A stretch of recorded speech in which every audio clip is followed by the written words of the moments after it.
मियां नवाज शरीफ साहब की वापसी का क्या उनका कोई आने का मूड है जी? नवाज शरीफ इलेक्शन से पहले लाजमन आएंगे और मेरा ख्याल है कि वो आके बयानियाँ बनाएंगे। यहाँ बड़ा टफ कॉन्टेस्ट होगा। जो ये ख्याल है पीटीआई का कि हम आसानी से पंजाब जीत लेंगे, ऐसा नहीं है। आज तक पंजाब से नवाज शरीफ ही हमेशा जीतता आया है। जब से नवाज शरीफ पॉलिटिक्स में आया है उसने हर इलेक्शन पहले इलेक्शन से बेहतर किया है। तो मेरा ये ख्याल है कि इतना आसान नहीं होगा। वो नया बयानियाँ बनाएंगे, नई कंपेन करेंगे, ज़ोर लगाएंगे। वो भी अपना साथ मरियम होगी अब चीफ ऑर्गेनाइज़र, तो एक नई पीएमएलएन होगी पूरी ताकत के साथ, और बयानियाँ भी नवाज शरीफ का होगा।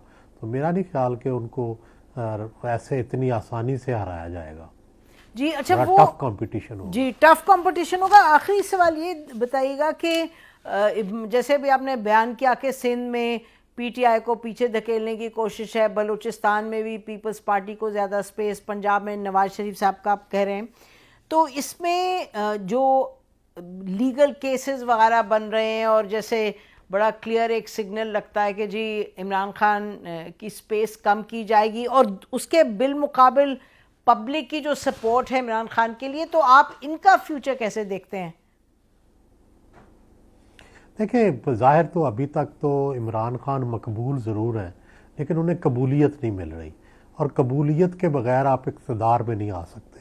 हमने देखा है कि बेनज़ीर भुट्टो कितनी पॉपुलर थी, लेकिन इसके बावजूद भी जब 88 में वो इलेक्शन भी जीत गई तो उन्हें एक डील कर कर आना पड़ा। वज़ीर जो थे वो उन्हें लेने पड़े एस्टेब्लिशमेंट के, अपनी काबीना के अंदर, तो एक कंप्रोमाइज़ करना पड़ा। तो इसीलिए इमरान खान साहब जब तक कंप्रोमाइज़ नहीं करते उस वक्त तक उन्हें इक़्तिदार मिलना मुश्किल है।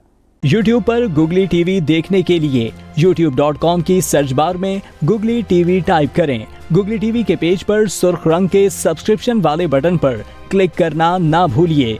YouTube पर अपलोड होने वाली वीडियो से बाखबर रहने के लिए बेल आइकॉन पर क्लिक कीजिए। आपको हर नई आने वाली वीडियो के बारे में नोटिफिकेशन मौसूल हो जाएगा।